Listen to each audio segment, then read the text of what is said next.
I was 40 and single, but not searching. I was just waiting for the right time. But to my church, my singleness at that age was a problem they needed to fix. I never told my pastor or any elder of the church that I had an issue with my situation. But one Sunday, I was called to step forward to be prayed for. I needed deliverance from singlehood, and that's exactly what they did. I stood there, shocked, wondering how my private life had become a spiritual issue. From that day, whenever the pastor preached about marriage, my name found its way into the sermon. If he shouted, "Some of you will marry this year," heads would turn towards me as if I was carrying the nation's marriage delay on my back. One day, a member approached me saying he had found a woman for me. I politely declined.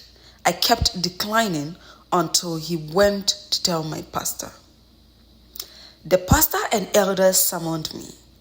They reminded me of my age and the time we were in. They questioned why I kept turning down the offer. I eventually gave in, thinking there was no harm in trying.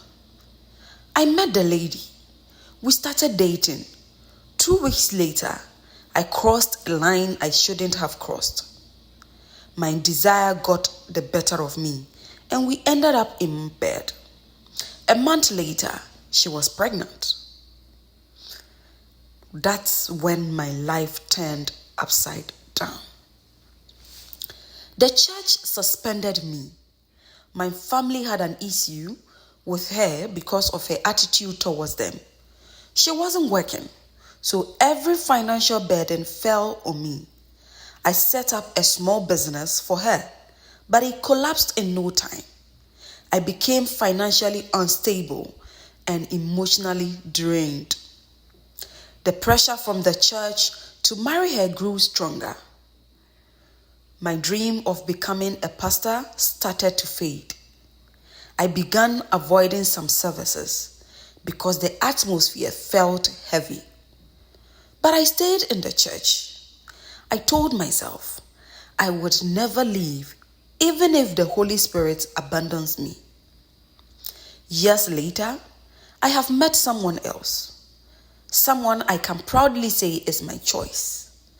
A woman in her early 20s who brings me peace, who makes me happy, who loves me in the way I have always wanted. But I'm stuck with the weight of my past, the memory of that Sunday, the expectations of my church. I don't know how to tell them the truth, that the choice they made for me was never mine. How do I go about this with my church, knowing they gave me one and I messed up? This is the story of a young man who needs help, somebody just like you. If you were in his shoes, what would you do? Or what would you advise he does? As a young man who does not want to abandon his God and his church and his duties. A young man who is ready to respect his church, his pastor, and the elders. What would you have him do?